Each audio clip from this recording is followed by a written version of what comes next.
Welcome back to Harbor. Well, there were some politically charged moments today on Capitol Hill as Darrell Issa's Oversight Committee held a hearing looking into that September 11th attack on our consulate in Benghazi that killed U.S. Ambassador Christopher Stevens and 3 other Americans. Issa and the other Republicans have accused the administration of giving false information in the aftermath of the attack. Officials, as well as news accounts of the incident, characterized it as a spontaneous protest that arose over an anti-Muslim film in the United States. Well, here was Issa today. Yesterday, the State Department began the process of coming clean about what occurred in Benghazi. Contrary to early assertions by the administration, let's understand, there was no protest. And cameras reveal that, and the State Department, the FBI, and others have that video. Well, Democrats charged that the hearing itself was politically motivated and the Republicans have left them out of the investigation. Here was Ranking Member Elijah Cumming.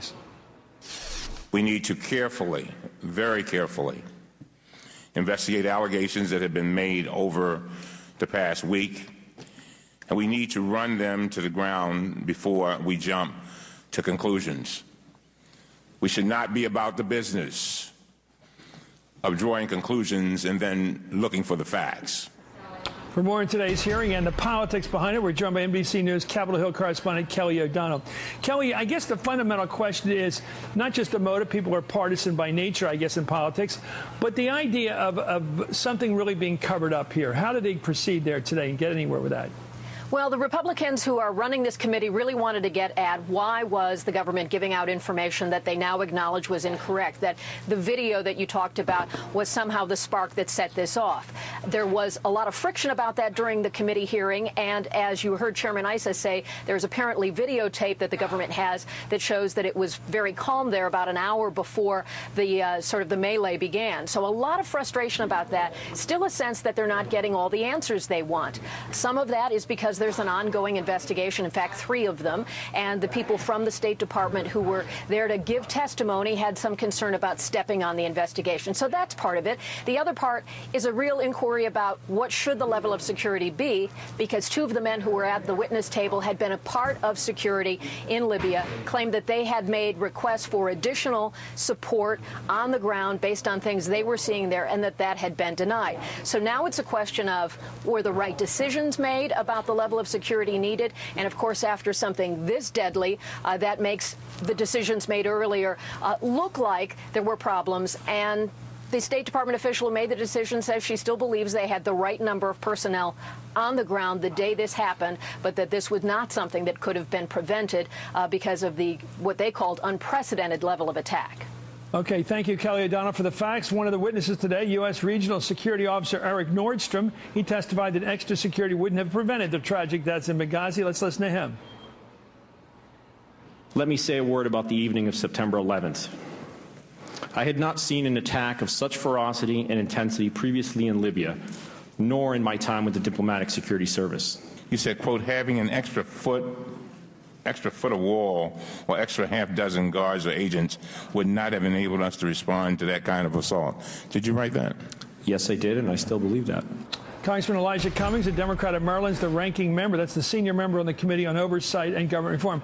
Congressman, this question, first of all, do you have evidence or did you hear testimony today that clearly said that the people at the embassy in Tripoli and then the consulate in Benghazi had asked for more security help and that had been rejected? Is that a fact? Do we know? We heard some testimony to that effect, but on the other hand, one of those witnesses, Eric Nordstrom, made it clear that he had good cooperation. As a matter of fact, he complimented the efforts of the State Department. So this was a hearing, Chris, that was a bit premature, and that's one of the things I've said over and over again. We've got to, with regard to this kind of matter, it needs to be bipartisan, and it needs to be a thorough hearing. And I think basically what the Republicans did here, and it pains me to say it, but they rushed to have a hearing, basically, I think, to give Governor Romney some ammunition against the president. president. That's how I see it. What about this fact, apparently, that the Republicans in the House were the ones who cut effectively $500 million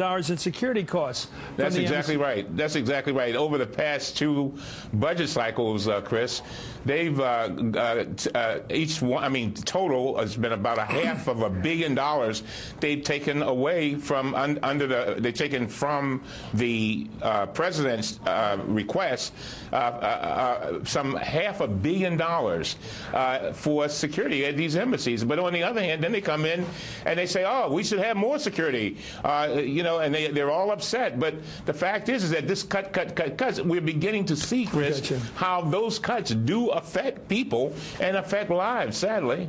Well, let's talk about the facts. It seems to me an embassy can withstand, or should be able to withstand, a crowd, a bunch of civilians out there raising hell and waving flags and burning flags and all that stuff. That requires the use of perhaps tear gas, perhaps smoke bombs, whatever, maybe even rubber bullets to keep them at bay and protect the lives of those inside.